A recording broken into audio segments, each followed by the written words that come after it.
রাসূল আকরাম সাল্লাল্লাহু আলাইহি ওয়াসাল্লাম বলেছেন, যে ব্যক্তি মুহররম মাসে বেশি ইবাদত করবে অন্যান্য মাসে আল্লাহ তাআলা তাকে বেশি ইবাদত করার তৌফিক দান করবে। কন্যা সুবহানাল্লাহ।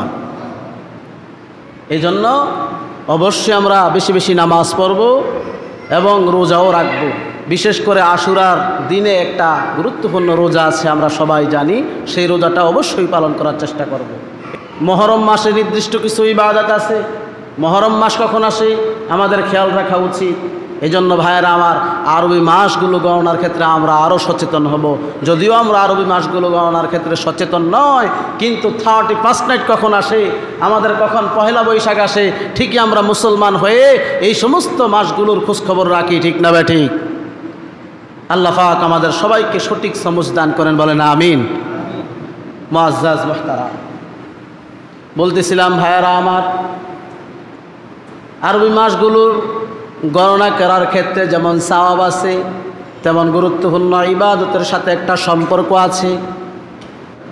মুহররম মাসেও কিছু ইবাদত আছে। বিশেষ করে মুহররম মাসে হাদিস থেকে প্রমাণ পাওয়া যায়, নির্দিষ্ট নফল ইবাদত না থাকলেও রাসূল আকরাম সাল্লাল্লাহু আলাইহি ওয়াসাল্লাম তার উম্মতদেরকে বেশি বেশি ইবাদত করতে উৎসাহিত করেছেন। এমনকি এটাও প্রমাণ পাওয়া যায়, রাসূল আকরাম সাল্লাল্লাহু আলাইহি ওয়াসাল্লাম বলেছেন, যে ব্যক্তি মুহররম মাসে বেশি ইবাদত করবে অন্যান্য মাসে আল্লাহ তাআলা তাকে বেশি ইবাদত করার তৌফিক দান করবে। কন্যা সুবহানাল্লাহ। এই জন্য অবশ্যই আমরা বেশি বেশি নামাজ পড়ব এবং রোজাও রাখব। বিশেষ করে আশুরার দিনে একটা গুরুত্বপূর্ণ রোজা আছে, আমরা সবাই জানি, সেই রোজাটা অবশ্যই পালন করার চেষ্টা করব। এটার ফজিলত নিয়ে সামনে আবার আলোচনা আসবে ইনশাআল্লাহ। এছাড়া আশুরার দিনে আরেকটা ইবাদত আছে। আশুরার দিন 10ই মুহররম সাধ্য অনুযায়ী ভালো খাবার দাবারের একটা ব্যবস্থা করা।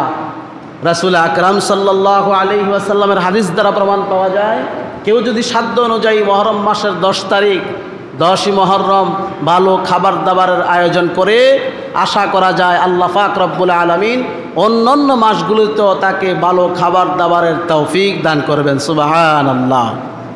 এই জন্য ভাইয়েরা আমার, আমরা পয়লা বৈশাখে আয়োজন করতে যাই, যুবক ভাইয়েরা 31 নাইটের আয়োজন করতে যায়, এই সমস্ত গুনার কাজ করে, অথচ এই আমাদের মুহররম মাসের নির্দিষ্ট যেই সওয়াবের কাজ, এগুলোর কথা আমরা জানিও না।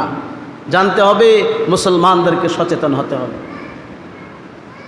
বলতেছিলাম ভাইয়েরা আমার, এজন্য মুহররম মাস সামনে আসতেছে, আমাদেরকে সচেতন হতে হবে। এই ইবাদতগুলো আমরা অবশ্যই করব।